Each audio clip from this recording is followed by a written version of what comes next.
The automobile components in commercial vehicles which are subjected to have various kinds of loads and the criteria through which we are able to design the chassis. Before that, we must have to understand what kind of loads are acting on our automobile, which is particularly utilized for commercial application. So, we are majorly concentrating on two factors while designing chassis of commercial vehicles. First is strength aspect and second is stiffness aspect. I'll confirm that, or I'll say that the content have been referred from the book named Automobile Engineering, Powertrain, Chassis System and Vehicle Body, edited by David A. Rolla from Elsewhere Publication. We are using this book for our reference, and I'll share that reference also. We'll move ahead. The basic consideration behind any design of chassis is strength and stiffnesses. The purpose of the structure is to maintain shape of vehicle under application of various loads when it drives. So whenever we design an automobile, we must have to concentrate on the body and chassis strength and whether that component which is termed as chassis or the assembly which is termed as chassis is stiff or not, that also we have to decide. The structure generally accounts for the consideration of structural feature development as chassis, and in earlier automobile construction era, people have been designing automobiles considering the chassis, and over that chassis body have been assembled. So a body is generated separately and chassis is generated separately, and we are making the chassis cover as body, and then whole construction have been released. So this kind of construction have been done. The stiffness or strength consideration is due to some causes what we consider while designing. The causes which we consider are stress available in components. If the stresses goes beyond the elastic limit, then this overstressing may define failure in automobile component. The second important factor of or cause is buckling of the components which have been utilized to assemble chassis. The buckling may create compressive failures or shear failures in components. And this, the other important parameter is joint failure. In earlier era, the automobile chassis have been designed by considering the joints which have been applied in terms of rivet joints. After that, as welding have been introduced, nowadays we are using welding for joining of chassis. In between that, the utility of fasteners had also been done. So individual component what we use as chassis component are getting assembled in particular firma, and that particular firma is helping to carry out whole load which have been acting on a component or for which we are designing our component. So why we need to have a stiff assembly as chassis and a proper strength or particular strength in our design? The demand of any automobile is depending on the loading criteria. How much load is applied, that will decide how you should construct your chassis and which kind of joint you can select for your chassis. So we have to design components according to this strength and stiffness criteria. As well, we have to make sure that the component what we introduce should not get failure due to its material characteristics. So the material characteristics or development of frames is also an important criteria. We'll go through that particular concept also. Why, whenever we are saying strength is required, then what exactly that strength term designates? The strength term is going for the load of function, load which is applied on particular component profile. The strength requirement is majorly depending on the criteria that no part of structure lose its functionality. If any part of component loses its functionality, then there is possibility of failure. And due to that failure, it may happen that the component will fail in behaving as per the benchmark which have been introduced by an engineer. What next happens if a component loses its functionality or why it loses its functionality? These two are important factors. Why it loses its functionality? Because whatever design load we have introduced, we are moving ahead that particular load. So if your vehicle is designed to carry 200 kgs of load, and if you are introducing more than 200 kg of load, then it may define failure or it may fail to do function. Here failure doesn't mean the automobile is going to split in parts. The failure means it will not function according to the benchmark criteria identified by an engineer while designing that particular component or that particular assembly or that particular system. Why I am using three words: component, assembly and system? In automobile we are having more than 300 components implemented. Those components are either assembled and it is an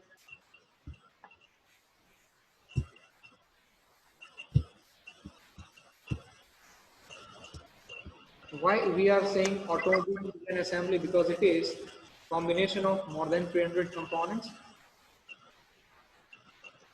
The components which are individually observed as the axle, bearings, suspension, springs or suspension assembly. These individual components when are assembled, they are creating a system, and the whole system what we observe is going to be called commercial vehicle or automobile. So we need to concentrate on component strength also, as well assembly strength, as well system strength. So if you want to do any kind of project, you can even work on individual component as the project.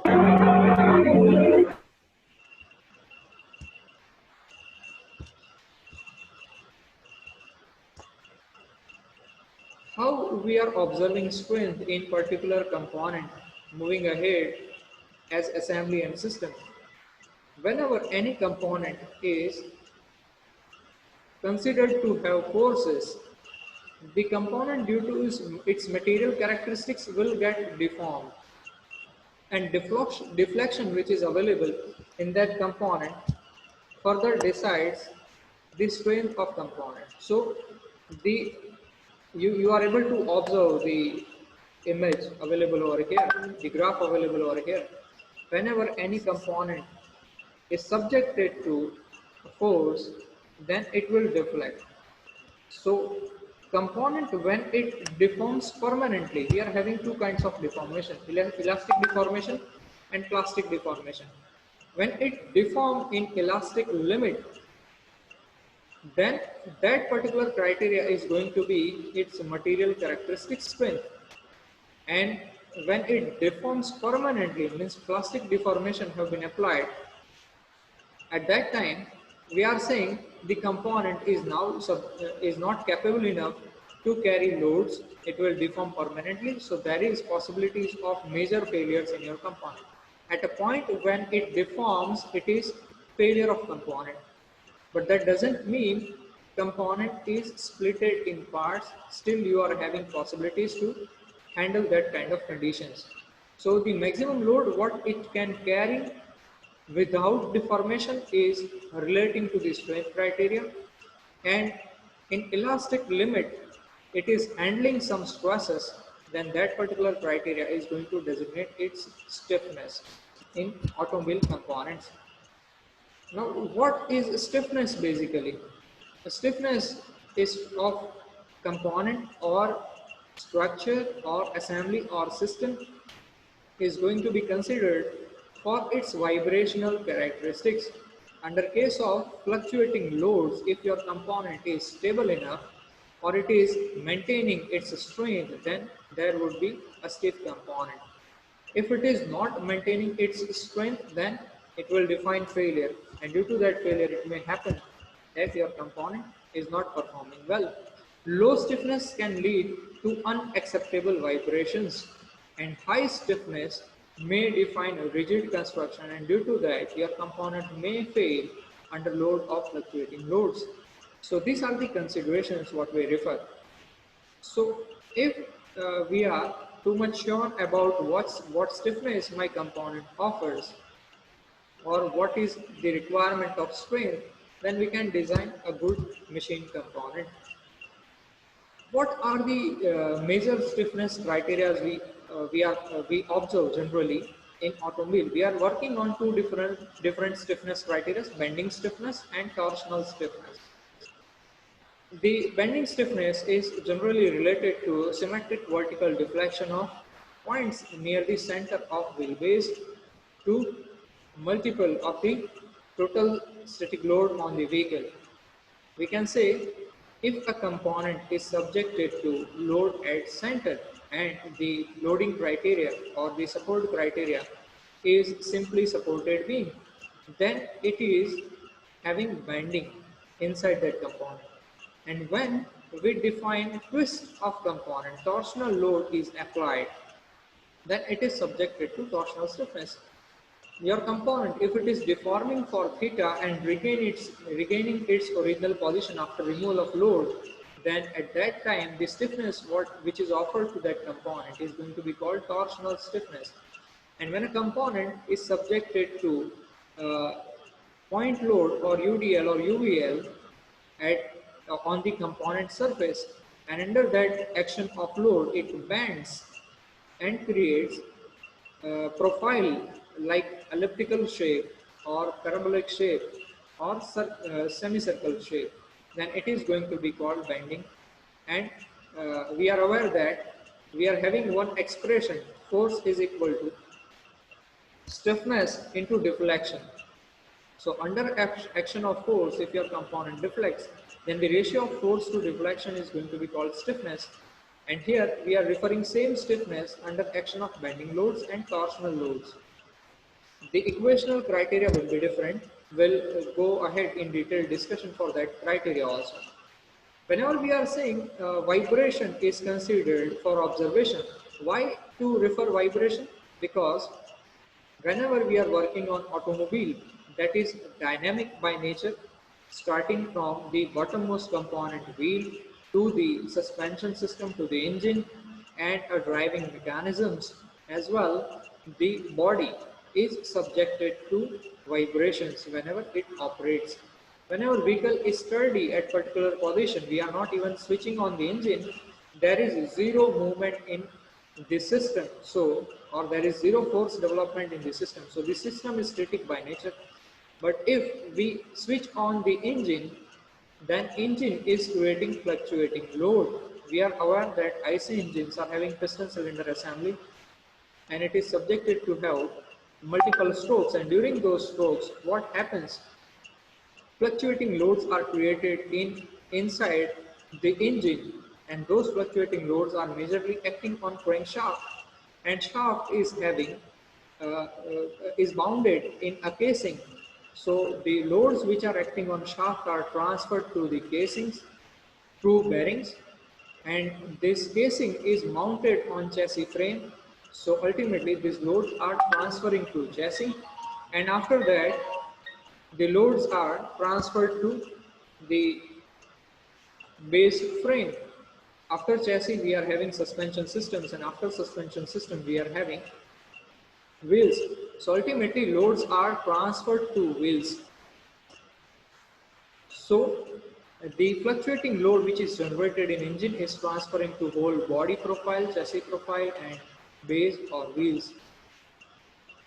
If the system is running on road, at that time what is going to happen? The system, when it runs on road, then various dynamic loads are applied on that system.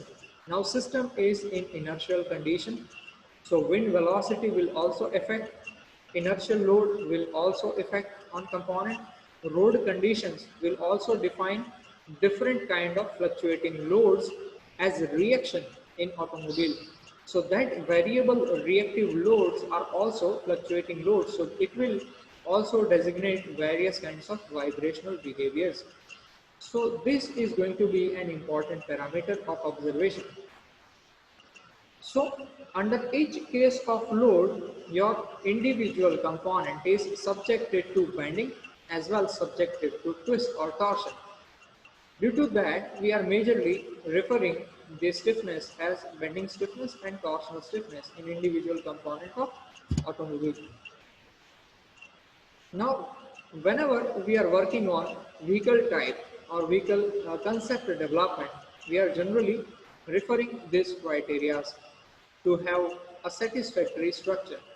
First criteria what we refer is the independent intended application what we want to develop. The second criteria is layout or the development criteria what we consider, or load paths what we introduced while designing it, whether the system what we want to consider is continuous or discontinuous by nature, or it is having continuity in configuration of development or discontinuity. That would be an important parameter of observation.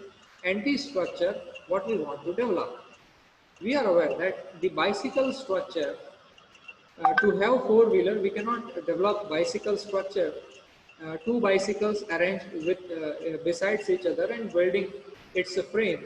That would be a crucial criteria of development because it is not able to carry load. Why? Because the joints will fail under bending criteria. This can be a referred example. If you want to refer it, you can even develop that model in 3D modeling software and apply load on it.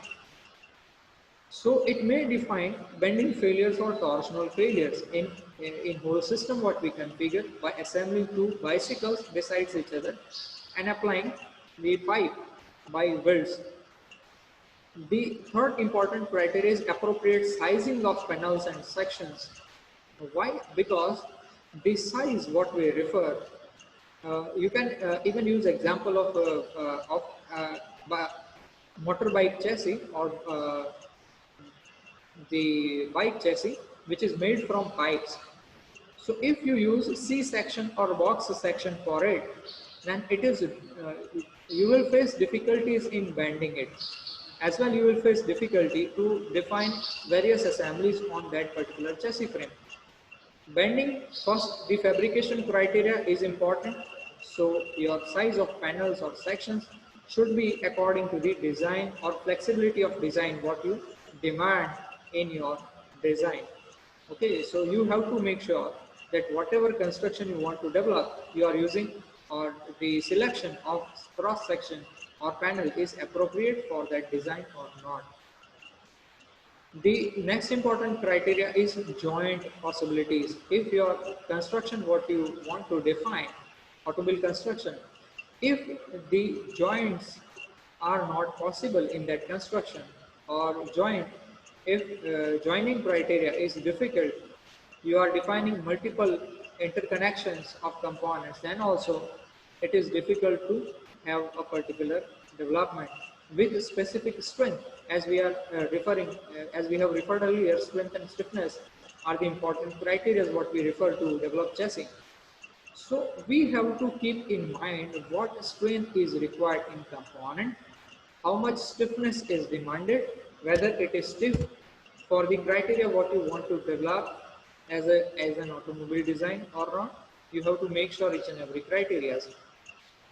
Here, when we are saying the load path, then we have to make sure that the forces which have been developed or implemented on the construction or chassis are in equilibrium.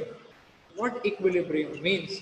The positive and negative loads applied on the component are going to be unified. This is the criteria what we generally refer. And stiffness which is offered in component should be appropriate.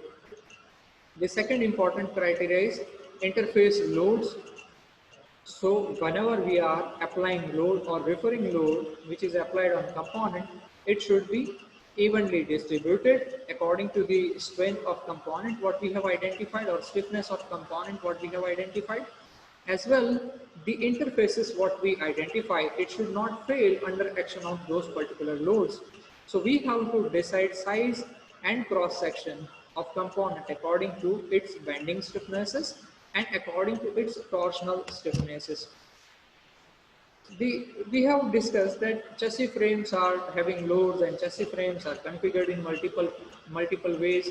But which are the frame configurations what we are referring in commercial vehicles or general automobiles? We are having two kinds of chassis frame configuration: ladder frame configuration and planar configuration or grill configuration. The ladder frame configuration is a construction which is made by two different components assembled, two types of components assembled together, side bars and cross bars. Generally, we are referring C sections for development of this kind of assembly, and in the commercial automobiles, these are generally riveted. So to have proper strength of component, we are having C frames which are working as crossbars and side bars, and they are assembled by using rivets. We'll go in detailed discussion in this aspect as well. We'll refer the loading criteria in this kind of chassis also in our upcoming lectures. And I'll also show the deformation which is available due to loads, various loads applied in chassis when it is in ladder frame configuration. The crossbars and sidebars are assembled being 90 degrees to each other, and then they are riveted, and the chassis frame is further having the mounting of engine and other components on it, and after that we are assembling body on it. How it looks exactly, that is going to be discussed in next lectures when we discuss loading criteria, and we refer the stress or deflection offered by that particular ladder configuration. The second profile is flat or planar profile or grill edges. We are having, you are able to see this grill. We are using box sections, welding it together, which is framing a grill. Grill meaning it is square assembly of components. We can say a rectilinear placement of bars, and then they are welded together to achieve particular frame configuration. Loading, what we generally refer in this kind of configuration, are bendings about the in-plane lateral axis of the member, torsion about the longitudinal axis of the members or frames, and shear forces available in a frame. In previous era, the general considerations have been referred like this. They have been designed as body on chassis. And in that era, we are generally targeting T-joints of components, which are further, when analyzed in FEM softwares as well as per the experiences of automobile design engineers, these joints are not good to design. So after that, they have referred multiple kinds of configurations, and then they have come across the other kinds of body profiles and configurations. In engine or in complete automobile, when we see the configuration of chassis frame is referred like this. We are having spring eyes and suspensions at the front section, then radiator is assembled, then engine. If the configuration is front engine configuration, then engine is mounted at front, then spring eyes again. Money we are referring here the suspension system as spring eyes, then steering box is assembled, then engine rear, if it is other kinds of mounting, then engine rear part is assembled over that, engine front part and rear part. If the engine configuration is too much large, then we are going for front body observation, then frame, then brakes are applied in the assembly, then gearboxes are placed, then sitting assemblies have been designed, then for the rear section spring eye have been designed, other passengers can sit at the rear section, back of whole body and petrol tanks or CNG tanks have been introduced, and after that the secondary suspension spring eye and luggage compartment. These are the different compartments or different divisions which are available in an automobile when we refer it as passenger automobile. In commercial automobile, the luggage spaces are large as well. The uh, construction of the further construction of driving assembly are going to be same. So these are the divisions through which we are observing multiple loadings in component. Now, whenever we are referring our component for applied forces, the forces are available at various regions. If we consider major force available in this particular profile, then the force which is available from passengers and luggage spaces are going to be more. So you will be able to see over here the shear load is maximum in this zone. Shear load where seats are introduced, shear load where seats are introduced at front, at rear, means driver seats, then passenger seats at rear, and the luggage space at rear. So our shear load is going to be distributed like this. It will flip from the reference zone of driver seat. It will flip, meaning the maximum bending moment is going to be identified at that particular region when it is loaded. Here the engine is also having certain loads. So whenever we refer whole criteria, the reaction which is offered by the wheel or spring eyes is going to be more. Then the engine is going to be applying certain kind of load. Then the passengers are going to be applying certain loads and luggage is going to be applying different kinds of loads. And which kind of bending moment will introduce? We are aware that how to calculate bending moment. I'll discuss this component also in next lecture, how to decide bending moment and bending moment resistance for particular cross section. So, or you may refer the mechanics of solid books to refer this criteria of shear force and bending moment. Generally, in automobile, uh, we are referring point loads applied at various sections. So this is the criteria. When we refer bending moment at this section where the shear force diagram flips its consideration or it becomes negative from the reference, that point is identifying maximum bending moment in configuration. So this is the criteria what you refer. And at the front end and the rear end, we are having zero bending moment as there is no load application at the front end and rear end.